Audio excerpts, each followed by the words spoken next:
இயேசு கிறிஸ்துவின் நாமத்தில் அன்பான வாழ்த்துக்களை தெரிவித்துக் கொள்கிறேன். தேவநாம மகிமைப்படுவதாக. எனக்கு கொடுத்திருக்க வார்த்தை 3வது வார்த்தை கொடுத்திருக்காங்க. 1ஆம் வார்த்தை மன்னிப்பு, 2ஆம் வார்த்தை ரட்சிப்பு, 3ஆம் வார்த்தை பராமரிப்பு. கேட்டீங்கன்னா யோவான் 19ஆம் அதிகாரம் 26வது வசனம் 27வது வசனம்.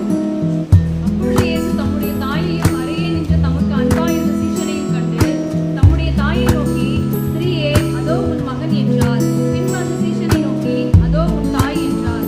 அந்நேரம் முதல் அந்த சீஷன் அவளை தன்னிடமாய் ஏற்றுக்கொண்டாள். அப்பொழுது இயேசு தம்முடைய தாயையும் அருகே நின்ற தமக்கு அன்பாயிருந்த சீஷனையும் கண்டு தம்முடைய தாயை நோக்கி, ஸ்திரீயே, அதோ உன் மகன் என்றார். பின்பு அந்த சீஷனை நோக்கி, அதே உன் தாய் என்றார். அந்நேரம் அந்த சீஷன் அவனை தன்னிடமாய் ஏற்றுக்கொண்டான். ஆமென். Praise the lord. ஹல்லேலூயா.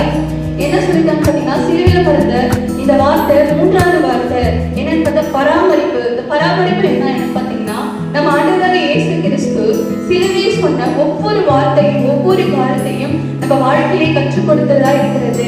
யாரெல்லாம் நன்றாக அதை ஆழ்ந்து தியானிக்கிறோமோ அவர்களெல்லாம் இயேசு கிறிஸ்து நாமத்தினாலே நம்ம வெளியேற பெற்றவர்களாக காணப்படுவோம். ஏன்னு கேட்டீங்கன்னா, ஏன்னா தேவனுடைய ரட்சிப்பு நமக்கு இலவசமா கிடைச்சிருக்கு. ஆனா இலவசமா கிடைச்ச ரட்சிப்பை நம்ம பிரயோஜனம் பாத்திரமா நம்ம பயன்படுத்திக் கொள்ள தேவனுடைய கர்த்தர் பராமரிப்பை பத்தி பேசுவதற்கு தேவன் இந்த வார்த்தையை எனக்கு கொடுத்திருக்கிறார். தேவன் நாம மகிழ்ப்படுவதாக. 3வது வார்த்தையை கவனிக்க ஆண்டவர் திரும்ப தருவாராக.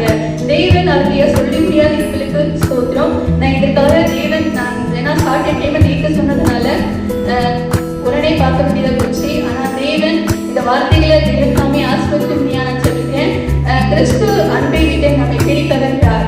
உபத்திரமோ வியாபாரமோ பசியோ நிர்வாணமோ நாசமோ பட்டயமோ. ஏன்னா அப்போஸ்தலரான பவுலுக்கு மோசமான நிலைமை ஏற்பட்டது. அப்ப அவர் என்ன பண்ணினாரா, அப்போஸ்தலர் பவுல் மோசமான நிலையில அவர் சூழ்நிலை கடந்த போது எழுந்திருக்கிற ஒரு காரியத்தை அங்கே வேதத்தில் பார்க்கிறோம். கிறிஸ்துவின் அன்பை விட்டு பிரித்தவென்றார். பிசாசுக்கு சவால் விடும் மாதிரி சவுல் என்ன பண்ணிட்டார், ஏன் கிறிஸ்துவின் அன்பை விட்டு பிரித்தவென்றார். ஏன்னா அவர் வந்து எவ்வளவு ஒரு பிரச்சனையை கடந்து வந்திருக்கார். அங்க என்ன பார்த்திருக்காங்கன்னா, பிசாசுக்கு சவால் விடுக்கிறார். அப்போஸ்தலனாகிய பவுல் நன்றாக தெரியும், எந்த ஒரு சூழ்நிலையிலையும் இயேசு என்னை விட்டு விலக மாட்டார்.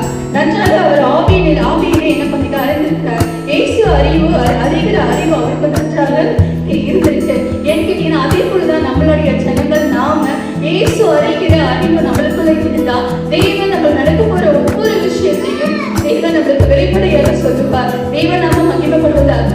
எல்லா சூழ்நிலையிலும் ஆறுதல் படுத்துகிற எனக்கு தைரியத்தை கொடுத்திருக்கிற இயேசு ஒருவர் என்னை தனிமையா விடமாட்டார் என்று அப்போஸ்தலர் பவுல் சொல்லுகிறார். ஏன்னா பவுலுக்கு எப்பயுமே ஆண்டவர் மேல பயங்கர ஒரு நம்பிக்கை. அந்த நம்பிக்கைன்றது அசைக்க முடியாத நம்பிக்கை. ஏன்னா பிசாசுக்கு அவர் சவால் விடுகிறார். ஏன்னா எனக்கு ஒரு தேவன் இருக்கிறார். என்ன பிரச்சனை வந்தாலும் மேற்கொள்கிற வல்லமையும் கிருபையும் எனக்கு தந்திருக்கிறார் என்று தேவன் அவர் நம்பி கூட சவால் விட்டு சொன்னது தேவன் நாம மகிமைப்படுவதாக.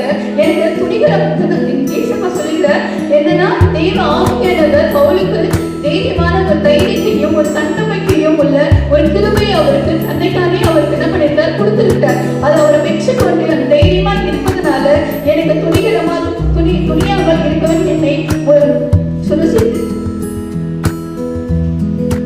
எல்லா சூழ்நிலையிலும் ஆறுதல் படுத்துகிற எனக்கு தைரியத்தை கொடுத்திருக்கிறார். இயேசு ஒருவர் என்னை தனிமையா விட மாட்டார். எனக்கு துணியாமல் இருந்தவன் என்னையை குறித்து நினைவு கூறுகிற தேவன், என் மேலே பட்சமாய் இருக்கிற தேவன் என்பதை இந்த வார்த்தையில் நீங்களும் நானும் நன்றாக அறிந்திருக்கிறோம். தேவன் ஒரு விஷயத்தை நமக்கு சொல்றாருன்னா, அருமையான தேவச்சன்மை இயேசுவின் ஆறுதல் கொஞ்ச நாட்களுக்கு மட்டுமல்ல, ஒரு நாட்கள் 2 நாட்கள் மட்டும் அல்ல, இயேசுவின் ஆயுஷ் நாட்கள் முடியும் வரையுமே இயேசுடைய அன்பும் சரி, இயேசுடைய பராமரிப்பும் சரி, நம்ம ஆயுஷ் நாட்கள் முழுவதுமே நம்ம கூட இருந்தா மட்டும்தான் இயேசுடைய நாமம் நம்ம கூட வரும். இது ஏன்னா பராமரிப்புன்றது இயேசுவை தேடும் போதும் தேவனுடைய ஊழியத்தை செய்யும் போதும் தேவனாவே நமக்கு மகிமைப்படுத்துவார். இன்னொரு விஷயம் என்னன்னு சொன்னீங்கன்னா, இந்த தருணத்தில் இந்த பராமரிப்பு என்ற விஷயத்தை ஒன்று பவுலுக்கு சொல்லிட்டார். ஒரு ஏமாற்றியே இந்த மாசத்துல 2 மாதங்களுக்கு முன்னாடி நடந்துச்சு. என்னன்னு பாத்தீங்கன்னா, தேவன் வந்து ஒரு விஷயத்த பயங்கரமான ஒரு பராமரிப்பு காத்துக் கொள்வதற்கு என் கணவருக்கு ஒரு பிரச்சனையை கொடுத்திருந்தாங்க. ஆனாலும் தேவன், ஏன்னா அந்த நானும் என் பொண்ணு மட்டும்தான் இருந்தோம். அந்த பொண்ணு டாக்டர் சொல்லிட்டாங்க, இதை சொல்ல முடியாது அப்படின்ற ஒரு வார்த்தையை சொன்னதுல எனக்கு இருக்கிற ஒரே ஒரு நம்பிக்கை தேவன் மட்டும்தான்.